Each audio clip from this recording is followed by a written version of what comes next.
మిత్రులారా నమస్కారం. నేను డాక్టర్ చిరుమామిళ్ళ మురళీ మనోహర్, ఎండి ఆయుర్వేద ప్రొఫెసర్, హైదరాబాద్. ప్రపంచవ్యాప్తంగా ఉన్న మిమ్మల్ని అందరినీ ఇలాగా ఈ ఛానల్ ద్వారా కలుసుకున్నందుకు చాలా ఆనందంగా ఉంది. చక్కగా మీరు స్పందిస్తున్నారు, రెస్పాండ్ అవుతున్నారు, ఎస్ఎంఎస్లు చేస్తున్నారు, ఈమెయిల్స్ చేస్తున్నారు, మీ అభిప్రాయాలు పోస్ట్ చేస్తున్నారు, మీకు ఏం కావాలో అడుగుతున్నారు. అన్నిటికీ మించి ఈ వీడియోని మీ సర్కిల్స్తో షేర్ చేసుకుంటున్నారు. చాలా చాలా సంతోషంగా ఉంది. ఇక వంటిల్లే వైద్యశాల అనే ఈ చక్కని కార్యక్రమాల పరంపరలో మనం ఇళ్లలో వాడుకునేటటువంటి ఆహార పదార్థాల్లో దాగున్న ఔషధ రహస్యాలు తెలుసుకుంటున్నాం. ఈరోజు మనం తెలుసుకోబోయేది ఎంతో ఆసక్తికరమైనటువంటి పదార్థం గురించి. ఇదే ధాత్రి, అంటే ఉసిరి. సంస్కృతంలో ఆమ్లకి అంటారు దీన్ని. అలాగే బొటానికల్గా ఎంబ్లికా అఫిషనాలిస్ అంటారు. దీని గురించి చెప్పమంటే రోజుల తరబడి చెప్పొచ్చు. అంత గొప్ప ఔషధి ఈ ఉసిరి. ఆయుర్వేదంలో దీనికి చాలా ప్రాధాన్యత ఉంది, ప్రాముఖ్యత కూడా ఉంది. ఈ కార్యక్రమంలో ప్రధానంగా ఇంట్లో మీరు తయారు చేసుకోగలిగేటటువంటి తేలికైన, సమర్థవంతమైన, ఎఫిషియెంట్గా పనిచేసేటటువంటి గృహ చికిత్సలు తెలుసుకున్నాం.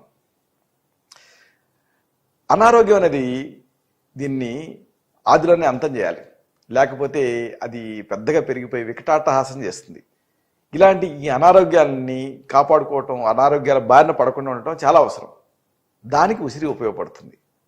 ఉసిరిని రోజువారీగా యథాతథంగా తింటూ ఉంటే అనారోగ్యాలు మీ మీద దాడి చేయవు. ఎందుకంటే దీంట్లో విటమిన్ సి ఉంటుంది, అనేక తత్వాలు ఉంటాయి. ఇవన్నీ మీ ఆరోగ్యాన్ని కాపాడతాయి. అలాగే దీన్ని ఇతర రూపాల్లో కూడా మీరు రోజువారీగా వాడుకోవచ్చు. దీంతో అనారోగ్యం మీరు దరిచేరదు, వ్యాధుల నుంచి త్వరగా మీరు కోరుకుంటారు. కాబట్టి ఒకవేళ ఏదన్నా ఒక దీర్ఘకాలపు సమస్య మీకు ఉంటే అప్పుడు ఈ ఉసిరిని యథాతథంగా కానీ ఇతర రూపాల్లో కానీ వాడుకుంటూ ఉండండి. త్వరగా కోరుకుంటారు. ప్రివెంటివ్గా కూడా పనిచేస్తుంది. ఇలాంటి వర్షాలు పడే రోజులలో అనేక రకాల సమస్యలు ఇబ్బంది పెడుతూ ఉంటాయి. వైరల్ జ్వరాల దగ్గర నుంచి మొదలుపెట్టి జలుబు, దగ్గు లాంటివి. ఏవి మీ మీద దాడి చేయకుండా ఉండాలంటే రోజువారీగా ఉసిరిని వాడుకోండి. ఎక్సలెంట్గా పనిచేస్తుంది, ప్రివెంటివ్గా పనిచేస్తుంది. అయితే ఇది కాకుండా మీకు అద్భుతమైనటువంటి విషయం చెప్పాలి. చాలామంది పులితేనుపులతో బాధపడుతూ ఉంటారు. హైపర్ ఎసిడిటీ అంటే యాసిడ్ ఎక్కువ తయారైపోయి ఇక అక్కడ ఉండలేదు కదా, పైకి పొంగుతూ ఉంటుంది. దీన్ని GERD అంటారు, గ్యాస్ట్రో ఇసోఫేజియల్ రిఫ్లెక్స్ డిసీజ్. సాధారణంగా ఈ లోయర్ ఇసోఫేజియల్ స్పింక్టర్స్ ఇలాంటివి వదిలైనప్పుడు అప్పుడు ఆ యాసిడ్ పైకి పొంగుతూ ఉంటుంది. ఇలాంటప్పుడు అక్కడ ఆ ఉన్నటువంటి ఇరిటేషన్ తగ్గించడం అవసరం. లేకపోతే ఏమవుతుందంటే ఆమాశయంలో ఉండాల్సినటువంటి, పొట్టలో ఉండాల్సినటువంటి యాసిడ్ అక్కడైతే దానికి ప్రొటెక్టివ్ లేయర్లు ఉంటాయి కాబట్టి ఏం కాదు. కానీ అది అన్ననాళంలోకి వచ్చిందనుకోండి, ఇసోఫేగస్లోకి వచ్చిందనుకోండి, విపరీతమైన మంట అనిపిస్తుంది. అయితే ఆ ఇసోఫేగస్ అనేది ఇక్కడ మన ఛాతిలో ఉంటుంది కాబట్టి ఆ యాసిడ్ పైకి పొంగినప్పుడు అక్కడ బర్న్ చేస్తుంది. అప్పుడు దాన్ని హార్ట్ బర్న్ అంటారు. నిజానికి హార్ట్ని బర్న్ చేయదు, ఛాతిలో మంటగా ఉంటుంది కాబట్టి గుండె నొప్పిగా అనుకుంటూ ఉంటారు చాలామంది. ఇలాంటి ఈ పులితేనుపుల్ని ఉసిరితో తగ్గించుకోవచ్చు. ఒక గన్ షాట్ ట్రీట్మెంట్ లాగే ఇది పనిచేస్తుంది, ఒక రామబాణంలా పనిచేస్తుంది. దీన్ని ప్రయోగ విధానం తెలుసుకుందాం. ఉసిరి పెచ్చుల్ని పొడి చేసుకోండి. ఉసిరిని ఎలా పొడి చేసుకుంటారంటే మామూలుగా ఉసిరికాయని తీసుకొని ఆ ఖండ భాగాన్ని అన్నిటినీ చాకుతో చెక్కండి. అంటే ఉసిరికాయని పట్టుకొని చాకుతోటి ఖండాలన్నింటినీ ఇలా చెక్కండి. గింజలు బారేయండి, గింజలు అవసరం లేదు. ఇంకొక పద్ధతి ఉంది.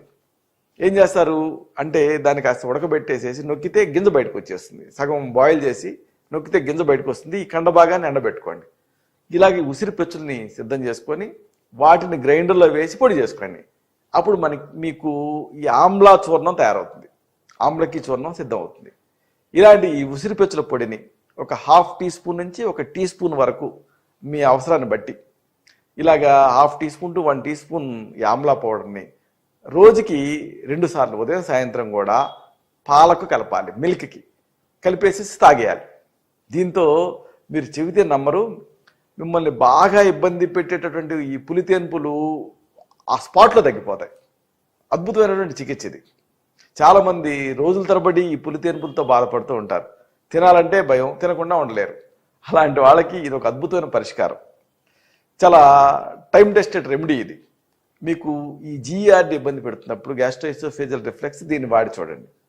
ఉసిరి పెచ్చుల పొడిని ఒక 1/2 teaspoon to 1 teaspoon వరకు తీసుకొని దీన్ని ఒక అరకప్పు నుంచి కప్పు పాలకి కలిపి మిల్క్కి కలిదిప్పి ఆ పాలు తాగేయాలి. పాలు న్యాచురల్గానే యాంటాసిడ్లా పనిచేస్తాయి.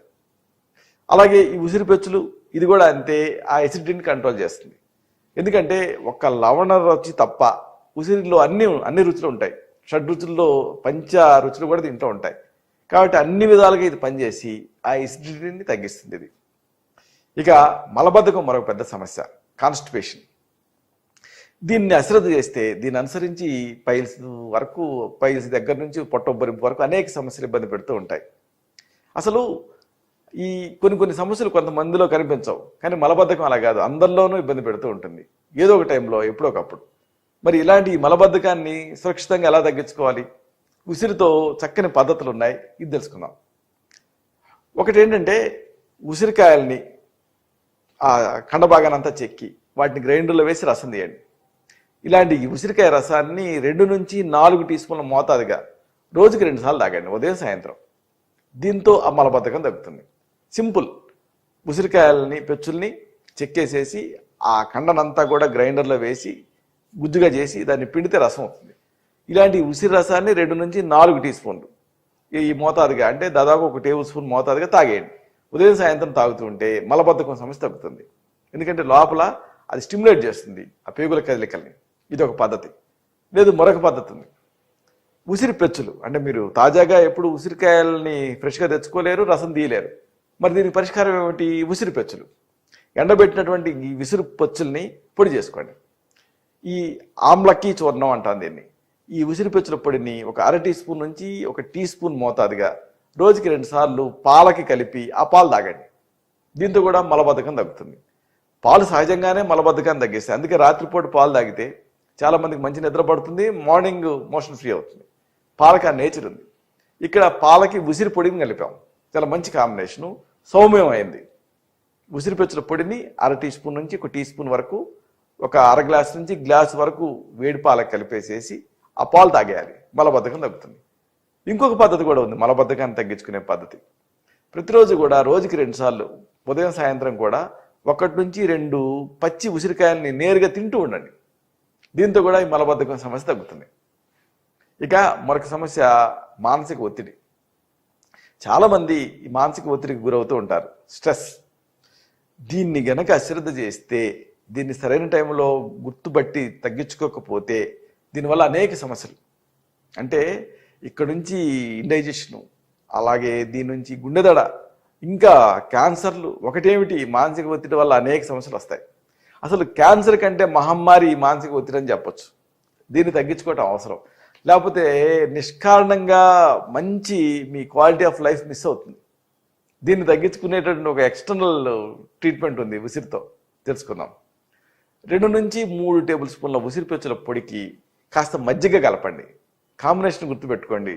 2 to 3 టేబుల్ స్పూన్స్, అంటే పెద్ద చెంచాలు ఉసిరి పెచ్చుల పొడిని తీసుకొని దీనికి తగినంత మజ్జిగ కలిపేసేసి, తగినంత అంటే అంత ముద్దగా అవ్వాలి ఇది, అంతవరకు ఈ మజ్జిగ కలిపేసేసి నుదురు మీద పూసుకోండి. పూసుకుంటే మీకు ఆ తలలో ఆ ఒత్తిడిగా అనిపించడం, ప్రెషర్ ఫీలింగ్ ఇదంతా తగ్గుతుంది. తగ్గి ఒత్తిడి నుంచి రిలీఫ్ వస్తుంది. ఇక అసలు అందుకనే ఈ ఉసిరి పెచ్చుల పొడిని కలిపినటువంటి మజ్జిగని ధారలాగా పడుతూ ధారా ట్రీట్మెంట్ కూడా చేస్తూ ఉంటాం ఒత్తిడిని తగ్గించడానికి. మీరు మామూలుగా డైరెక్ట్గా అప్లై చేసుకోవచ్చు. ఇక అసలైన ఉపయోగం దీనికి మరొకటి ఉంది. డయాబెటీస్ ఈ మధ్యకాలంలో బాగా పెరిగిపోతూ ఉంది. డయాబెటీస్ క్యాపిటల్ అని చెప్పొచ్చు మన తెలుగు రాష్ట్రాలని. ఇలాంటి ఈ డయాబెటీస్ ప్రీ డయాబెటీస్ ఫేజ్లో తగ్గించుకోవటం అవసరం. కనీసం డయాబెటీస్కి పెంచుకుంటూ పోతూ ఉంటారు మందుల్ని. అలా కాకుండా దాన్ని కంట్రోల్లో పెట్టుకోవాలంటే ఉసిరి బాగా పనిచేస్తుంది. ఎలాగో తెలుసుకుందాం. 2 నుంచి 4 టీ స్పూన్ల ఉసిరికాయల రసం, దీన్ని ఫ్రెష్గా తీయండి. అంటే ఉసిరికాయ పెచ్చులన్నింటినీ చెక్కి ఆ కండ భాగాన్ని గ్రైండర్లో వేసి ఆ గుజ్జుని పిండితే రసం వస్తుంది. ఇలాంటి ఉసిరికాయల రసం 2 నుంచి 4 టీ స్పూన్లు. దీనికి అంతే మోతాదు, అంటే 2 నుంచి 4 టీ స్పూన్ల పచ్చి పసుపు దుంపల రసం కలపండి. పచ్చి పసుపు దుంపల రసమా ఇదేమిటి అని మీకు అనిపిస్తుంది కదా. పచ్చి పసుపు దుంపలు కూడా అల్లం దుంపల్లాగా మీకు ఉంటాయి. వీటిని కొన్ని మార్కెట్లో కూడా అమ్ముతూ ఉంటారు. మోండా మార్కెట్ ఇలాంటి వాటిలో కూడా అమ్ముతూనే ఉంటారు. లేకపోతే అసలు మనం పసుపు మొక్కలు పెంచుకోవచ్చు. పీకితే అడుగున ఈ పచ్చి పసుపు దుంపలు ఉంటాయి. వీటిని గ్రైండర్లో వేసి గ్రైండ్ చేసి రసం తీయండి. ఇలాగా 4 టీ స్పూన్ల ఉసిరికాయల రసం, 4 టీ స్పూన్ల పచ్చి పసుపు రసం రెండింటిని కలిపి ఉదయం సాయంత్రం 2 సార్లు దీన్ని తాగుతూ ఉంటే షుగర్ కంట్రోల్లో ఉంటుంది. మేహేషు ధాత్రి నిసే అంటుంది ఆయుర్వేదం దీన్ని. అంటే ఈ ధాత్రి అంటే ఉసిరి, నిశ అంటే పసుపు, ఈ రెండింటి కాంబినేషన్ మేహం అంటే ఈ షుగర్ వ్యాధిని కంట్రోల్ చేస్తుంది. ఇక మరొక ఆసక్తికరమైన విషయం, జుట్టు తెల్లబడిపోతూ ఉంది ఈ మధ్యకాలంలో. మామూలుగా 50 ఏళ్ళకి జుట్టు తెల్లబడటం అనేది ఆనవాయితీ, కామన్. కానీ 20-30 ఏళ్ళకి జుట్టు తెల్లబడుతూ ఉంటే దాన్ని, ఈ ప్రోజీరాన్ని, అకాల వార్ధక్యపు లక్షణమైన ఈ తెల్ల జుట్టుని ఉసిరితో ఎదుర్కోవచ్చు. ఎలాగో తెలుసుకుందాం. ఉసిరి పెచ్చుల్ని కచ్చా పచ్చాగా దంచండి, వేడి నీళ్ళకి కలపండి. అంటే ఈ ఉసిరి పెచ్చుల్ని దంచి ముద్ద చేసి వేడి నీళ్ళకి కలిపి రాత్రంతా నానబెట్టండి. మర్నాడు మీరు చూస్తే ఆ నీళ్ళంతా నల్లగా మారి ఉంటాయి. ఆ నీళ్లతో సహా నానినటువంటి ఉసిరి పెచ్చుల్ని గుజ్జుగా రుబ్బండి. ఉదయం తలస్నానానికి 2 గంటల ముందు తలకి పూసుకోండి. ఇలా చేస్తూ ఉంటే జుట్టు తెల్లబడకుండా ఉంటుంది. అలాగే ఈ మెదడు కూడా చాలా కూల్గా అనిపిస్తుంది, ఆ హీట్ తగ్గుతుంది. హీట్ వల్లనే జుట్టు తెల్లబడుతుంది అనేది ఆయుర్వేద సిద్ధాంతం. కాబట్టి ఉసిరి పెచ్చుల్ని కచ్చాపచ్చాగా దంచి ఫ్రెష్ వాటిని వేడి నీళ్ళకి కలిపి రాత్రంతా నానబెట్టి ఆ నీళ్లతో సహా ఆ నానిన ఉసిరి పెచ్చుల్ని గుజ్జుగా రుబ్బి ఆ పేస్ట్ని తలస్నానానికి ఒక 2 గంటల ముందు పట్టించుకొని తర్వాత స్నానం చేయాలి. ఇదో పద్ధతి. ఇంకొక పద్ధతి ఉంది. 1 లేదా 2 తాజా ఉసిరికాయల్ని ప్రతిరోజు ఉదయం తింటూ ఉండాలి.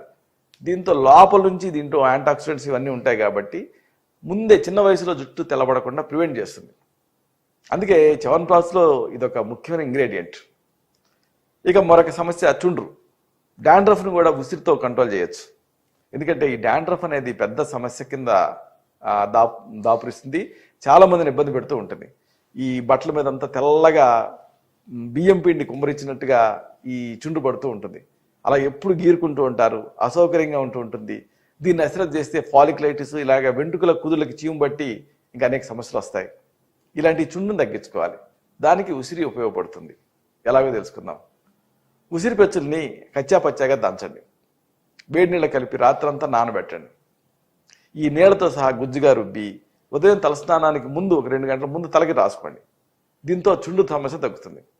కాబట్టి చుండు సమస్యకి ఇదొక మంచి పరిష్కారం. చుండ్రు మిమ్మల్ని ఇబ్బంది పెడుతూ ఉంటే ఫ్రెష్ ఉసిరి పెచ్చుల్ని కచ్చాపచ్చాగా దంచి వేడి నీళ్ళకి కలిపి రాత్రంతా నానబెట్టి ఆ నీళ్లతో సహా నానినటువంటి ఆ ఉసిరి పెచ్చుల్ని రుబ్బి పేస్ట్లా చేసి తలస్నానానికి 2 గంటల ముందు బాగా తలకి పట్టించి వెంట్రుకల కూతుళ్ళకి తర్వాత తలస్నానం చేసేయండి. చుండు తగ్గుతుంది. ఇక మరొక సమస్య చిగుళ్ళ నుంచి రక్తం కారటం, బ్లీడింగ్ గమ్స్. ఈ బ్లీడింగ్ గమ్స్ చాలా మందిని ఇబ్బంది పెడుతూ ఉంటాయి. ఇన్ఫెక్షన్స్ వల్ల కానివ్వండి, లేకపోతే శరీరంలో వేడి ఎక్కువగా ఉండటం వల్ల కానివ్వండి, లేకపోతే వైటమిన్ సి లోపం వల్ల కానివ్వండి, ఈ చిగుళ్ళ నుంచి రక్తం కారుతూ ఉంటుంది. ఇలాంటి ఈ బ్లీడింగ్ గమ్స్ని కూడా ఉసిరితో ఎదుర్కోవచ్చు. ఉసిరి పెచ్చుల్ని బాగా మెత్తగా నూరి, ఆ ఉసిరి పెచ్చులు అంటే ఎండినటువంటి ఉసిరి పెచ్చులు, అప్పుడు మీకు పొడిలాగా అవుతుంది. దాన్ని వస్త్రగాళితం పట్టి ఆ పొడిని 2 పూట్ల ఉదయం సాయంత్రం దంతదావం చూర్ణం కింద వాడుకోవాలి. అంటే సింపుల్గా ఉసిరి పెచ్చుల పొడిని టూత్ పౌడర్ లాగా వాడుతూ ఉంటే, మర్దనా చేసుకుంటూ ఉంటే బ్లీడింగ్ గమ్స్ సమస్య తగ్గుతుంది. ఇదే ఉసిరి పెచ్చుల పొడిని ఒక 1/2 టీ స్పూన్ మోతాదుగా నీళ్ళ కలిపి లోపలికి తాగుతూ ఉండాలి. దీంతో విటమిన్ సి న్యాచురల్ ఫామ్లో అంది ఈ స్కర్వీ అంటే చిగుళ్ళ నుంచి రక్తం కావడం అనే సమస్య తగ్గుతుంది. ఇలాగ అనేక ఉపయోగాలలో ఉసిరికి సంబంధించి కొన్ని ముఖ్యమైన ఉపయోగాలు మనం ఈ కార్యక్రమంలో తెలుసుకోవడం జరిగింది. ఇవన్నీ ప్రథమ చికిత్సలు, గృహ చికిత్సలు. ఒకసారి ఈ సమస్యలు ఈ చికిత్సల స్థాయిని మించి ఇబ్బంది పెడుతూ ఉంటాయి. అప్పుడు మిమ్మల్ని వ్యక్తిగతంగా పరీక్ష చేసి మీ నాడి చూసి మీ తత్వాన్ని తెలుసుకొని మీకు మాత్రమే ప్రత్యేకమైన ఆయుర్వేద ఔషధాలు ఉంటాయి. వీటిని తగిన అనుపాన సహపానాలతో మీకు ప్రిస్క్రైబ్ చేయాల్సి ఉంటుంది. అప్పుడు ఈ సమస్య నుంచి మీరు పూర్తిగా బయటపడగలుగుతారు. ఇలాంటి మరొక ఆసక్తికరమైన విషయాన్ని తిరిగి ఇదే కార్యక్రమాల పరంపరలో మనం కలుసుకున్నప్పుడు సవివరంగా, సహేతుకంగా, సమగ్రంగా తెలుసుకుందాం.